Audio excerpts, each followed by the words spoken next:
সেখানে যাওয়ার পরে মক্কা মদিনার যে সমস্ত কাজকর্ম আছে সেইগুলো যেন বহাল তবিয়তে সুন্দরভাবে করতে পারেন, হজের সমস্ত আরকান আহকাম গুলো যেন করতে পারেন, সেই উদ্দেশ্যে আজকে এই দোয়ার মাহফিল।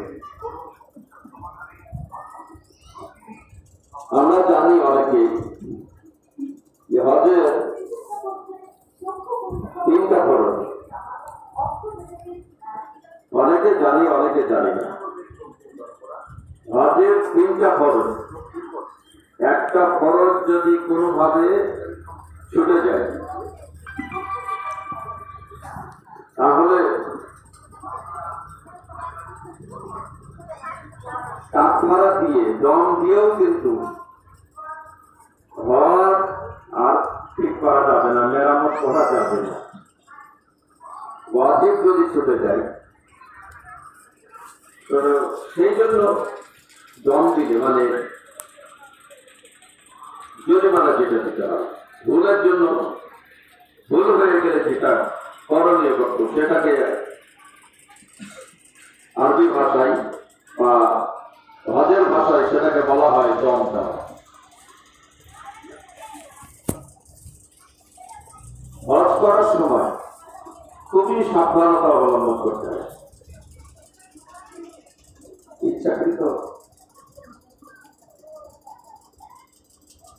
নখ কাটা যাবে না, গোপ কাটা যাবে না, দাড়ি ছাটা যাবে না। এইভাবে মুরগি জবাই করা যাবে না, ছাগল, মানে এক কথায় কোন জীবিত সেই পশু যদি হালাল হয়, সেই প্রাণী যদি হালাল হয়, তাহলে সেটা হাজিরা হজ করার সময়, মানে হজ করার সময় বলতে হজের 3টা ফরজ। 1 নম্বর ফরজ হল সাদা সিলাইবিহীন কাপড় পরা, একটা পরন থাকবে, একটা গায়ে থাকবে, এতে কোনো সিলাই থাকবে না, সিলাইবিহীন কাপড়। এই কাপড়টা পরিধান করার পরে হজের নিয়োগ করে যখন হজ শুরু হয়ে গেল তখন থেকে হজ যতদিন হজের সমস্ত কাজকর্ম শেষ না হবে ততদিন কোন প্রাণী সে জবাই করতে পারবে না। আবার মশা, মাছি, ছাপোকা, লোম, মানে লোম চুলকে চুলকে লোম তুলে ফেলা, দাড়ি কাটা, গোপ কাটা, নখ কাটা, কোনো কিছুই নয়। যা কিছু কাটা ছাড়া করতে হবে সব হজের আগে। এহরামের কাপড় পরে দিলে আর কিচ্ছু করা যাবে। তখন এহরামের কাপড় সাদা কাপড়, সাদা কাপড় তাদেরকে আমরা পরাই যারা মরে গেছে, নাকি যারা মরে গেছে তাদেরকে আমরা সাদা সিলাইবিহীন কাপড় পরাই। হাজিরা সাদা সিলাইবিহীন কাপড়, এই কাপড় যখন পরে ফেলেছে, হজের কাজ যখন শুরু হয়ে গেছে, তখন ওই মরা মানুষের মতোই আর সে ছাগল, গরু, মুরগি কিছু জবাই করতে পারবে না, আবার কোনো প্রাণী হত্যা করতেও পারবে না। যেমন মশা, মাছি ছাড়া, একটা মশা বসে মারা যাবে না, ওকে তাড়িয়ে যাবে। ছাগলটা মক্কা শরীফে, মদিনা শরীফে বিশালার মধ্যে ছাড় পোকা থাকে প্রায় দেখা যায়। আমরা এবার গিয়ে যেটা দেখেছি আর ছাড় পোকা আছে। এখন ছাড় পোকা এসে কামড়াচ্ছে, ছাড় পোকা দেখলেন জোর রক্ত খেয়ে চলে যাচ্ছে, তখন মারা যাবে না। যদি একটা ছাড় পোকা মারেন তার জন্য একটা দম দিতে হবে, মানে একটা কুরবানি করা ওয়াজিব, আর একটা কুরবানি করাও ওয়াজিব হয়ে গেল একটা মশা মারার কারণে, একটা ছাড় পোকা মারার কারণে। আপনি ইচ্ছাকৃত মানে কাটলেন, মুখ কাটলেন, দাড়ি কাটলেন, এই কাটা ছাটা যা কিছু করবেন এর জন্য আপনার বাড়তি আরো একটা কোরবানি দিতে হবে। অনেক সময় দেখা যায় ভুল বশত অনেক কিছু হয়তো হয়ে গেছে, ভুল হয়ে গেছে, এরকম কোন অঘটন ঘটে গেছে, অনেক চাকরিত হয়ে গেছে। এই জন্য অনেক হাত চাকরি করে একটা কোরবানি করা উচিত। ভুল ত্রুটি হয়ে গেছে হয়তো, সেই জন্য আরো একটা কোরবানি করে নেয়। অনেকেই করে, আমরা অনেকে করে না। যারা চিন্তা করে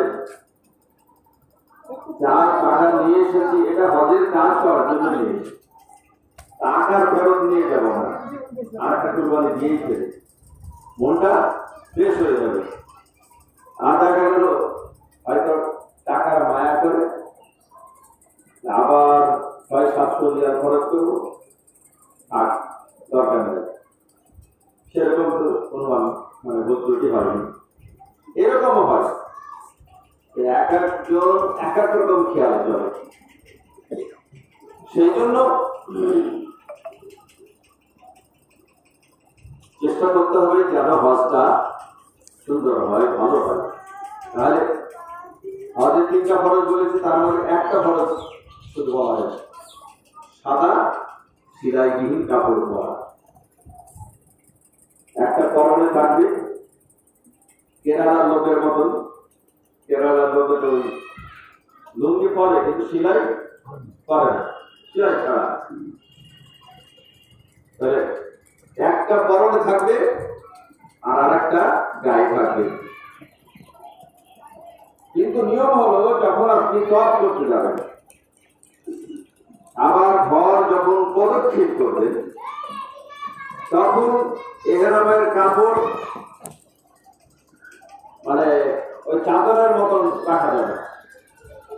এরা মানে তওয়াফ শুরু করার আগে এই ডান দিকে যে মানে চাদরটা ছিল এটাকে বগলের নিচ দিয়ে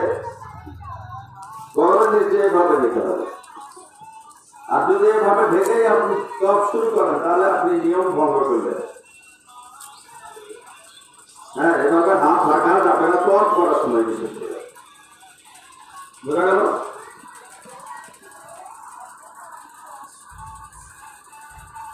তাহলে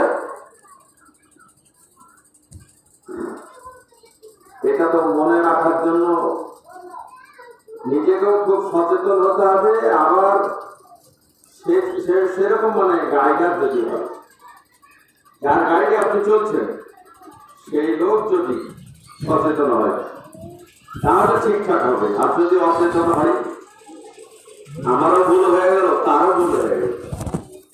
এই জন্য একটা টিমের সঙ্গে যদি থাকা যায় তাহলে দেখা যাবে কারো না কারো কি হবে, মনে হয়ে যাবে। একজনের যখন মনে হয়ে যাবে তখন সবার সেটা ঠিকঠাক। এই যে আজকে আমরা খাওয়া দাওয়া করছি, খাওয়া দাওয়ার সময় বলুন তো কয়জন বিসমিল্লাহ বলেছে?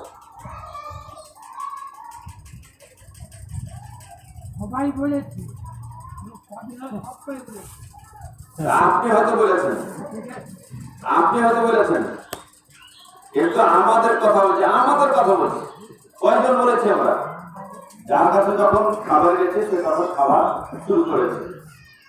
একসঙ্গে কেউ খায়নি, আর খায়নি বলে বিসমিল্লাহ বলেন এই কথাটা কেউ বলেন। আর আগের নিয়ম ছিল সবাই একসঙ্গে খাবার শুরু করেছে, খেতে শুরু করেছে। দেখা গেছে কয়েকজন বলেছে হ্যাঁ সবার পাতে খাবার চলে গেছে, এবার বিসমিল্লাহ বলেন। বিসমিল্লাহ বলেন যখন বলেছে সবার তখন বিসমিল্লাহ কথা খেয়াল হয়েছে, সবাই বিসমিল্লাহ বলেছে। এখন সিস্টেমটা পাল্টে গেছে, হাতে খাবার পড়লি যার ফলে যার কাছে যখন খাবার যাচ্ছে সেটা যে বিসমিল্লাহ বলতে জানে তারও ভুল হয়ে যাচ্ছে, যে জানে না এই বিসমিল্লাহর উপর আমল নাই, এরকম ওর তো কোনো ব্যাপারই নেই। তো সেই কথাই বলছি, যে একটা টিমের সঙ্গে যদি হাজিরা থাকে, একজন গাইডারের নেতৃত্ব যদি থাকে, তাহলে দেখা যাবে এই ভুলগুলো হবে না। যাই হোক,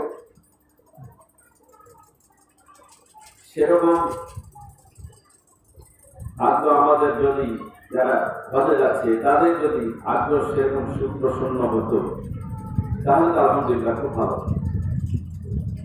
কিন্তু ওখানে গিয়ে দেখা যায় ওই কিয়ামতের মতন, কিয়ামতের মাঠের মতন অবস্থা। সব নাফসি নাফসি করছে, চিন্তা করছে তার কিভাবে, আমার কিভাবে এই হজ হবে, কিভাবে আমি আর ভাইকে যাবো, আর ভাইকে কি করবো, আর ভাইকে কি করণীয়, সেখানে গিয়ে কোথায় থাকতে হবে, নানান চিন্তা। এরপর মুজদালিফা, মিনা, এই সমস্ত জায়গায় যেতে হবে, কিন্তু ওই তো সবাই গিয়ে নাফসি নাফসি করছে। তাহলে হজের তিনটা ফরজ, 1 নম্বর হলো সাদা সিলাইবিহীন কাপড় পরা, 2 নম্বর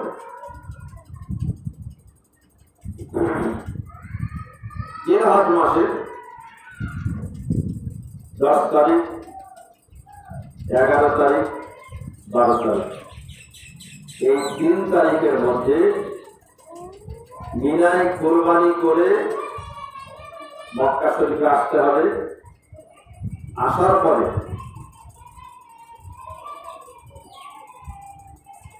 ফরজ তওয়াফ করতে হবে, যেটা ফরজ তওয়াফ করা ফরজ, মানে এই 10, 11, 12 এই 3 দিনের মধ্যে ফরজ তওয়াফ কমপ্লিট করতে হবে। এই তওয়াফটা যদি এই 3 দিনের মধ্যে না করা হয়, আমার জানা মতে আমাদের ভগবানগুলার মানে খুব প্রসিদ্ধ বেশ কিছু মানুষ, একজন মানে মহলার না, একজন মহলার না, একটা কথা আছে সঙ্গ দোষে বলে না, তাহলে মহলানা সে সপরিবারে গেছে, কিন্তু তারপরেও মহলানারও খেয়াল ভুল হতে পারে, মানুষ তো নাকি। এই জন্য আমি প্রথমে বলেছি যে একটা ভালো টিমের সঙ্গে থাকে, ভুল হয়তো হবে না। যাই হোক, ওদের মধ্যে যারা এই ভুলটা করে ফেলেছিল, মিনাতে থেকে গেছে, মিনা থেকে এসে ফরজ তওয়াফ করেনি, পরবর্তী সময়ে ওদের মধ্যে থেকে কয়েকজন আবার হজ করেছে। যেহেতু হজ হয়নি,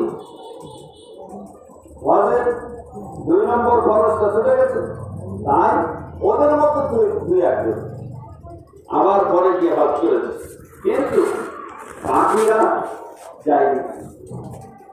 যাই হোক, তাহলে হজের 3টা ফরজ, 1 নম্বর সাদা সিলাইবিহীন কাপড় পরা, 2 নম্বর 10, 11, 12 এই 3 দিনের মধ্যে মিনা থেকে এসে মক্কায় ফরজ তওয়াফ করা। এই হলো 2 নম্বর।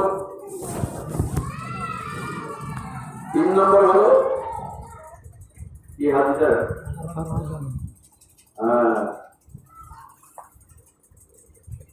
ওকুফে আরফা, আরফার ময়দানে অবস্থান করা। আর আরফার ময়দানে অবস্থান করতে হবে কোন তারিখে? জিলহজ মাসের 9 তারিখ। তাহলে জিলহজ মাসের 9 তারিখে আরফার ময়দানে অবস্থান করতে হবে। আরফার ময়দান যেটা, সেটাই হলো কিয়ামতের ময়দানের মেন কেন্দ্রস্থল। এখানেই আল্লাহ আরশে আজিম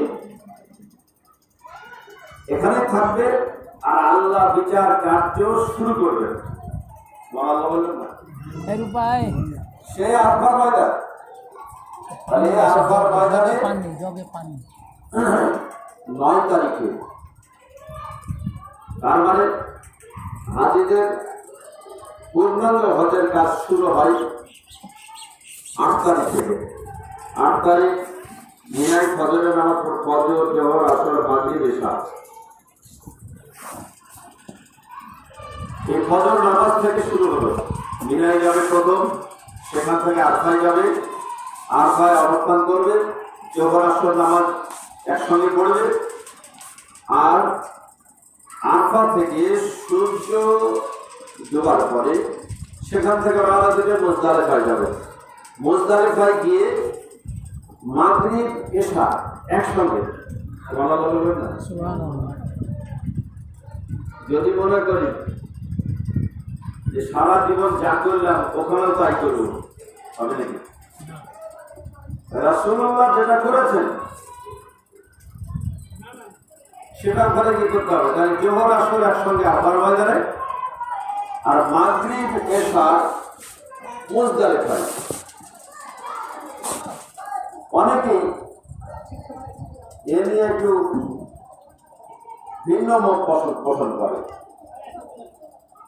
এরা বলে আরফার ময়দানে জোহরের রক্তে জোহর পড়বো, আসরের রক্তে আসর পড়বো। এরা কিন্তু আবার আরফা থেকে যখন মুজদালিফায় যায় তখন মাগরিব এশা একসঙ্গে করবে।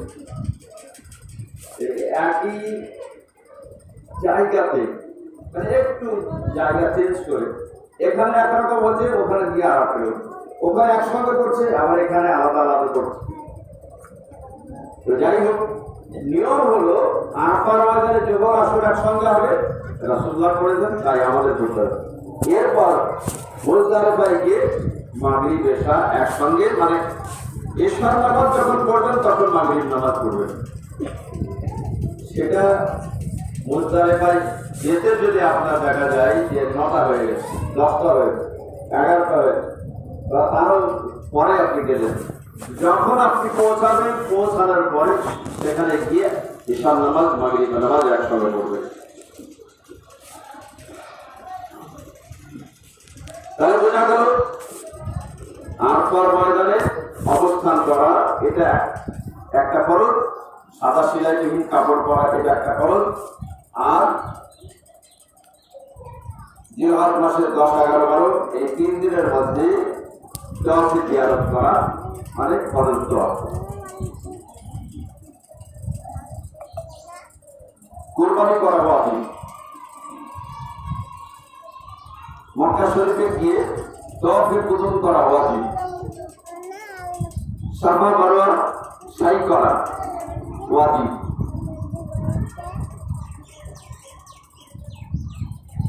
আপনার কুরবানি করা ওয়াজিব। আপনার কুরবানি করার পরে মাথার চুল কেটে ফেলা এটা ওয়াজিব। আপনাকে মুজদালিফায় গিয়ে সেখানে অবস্থান করতে হবে, এটাও ওয়াজিব। 6টা সম্ভবত ওয়াজিব আছে। যাই হোক, খুব খেয়াল রাখতে হবে ফরজের দিকে। ফরজ কিছুতেই যেন কোনোটাই যেন না ছুটে, 3টার একটা যেন না ছুটে যায়। আল্লাহ তৌফিক দান করুন সবার।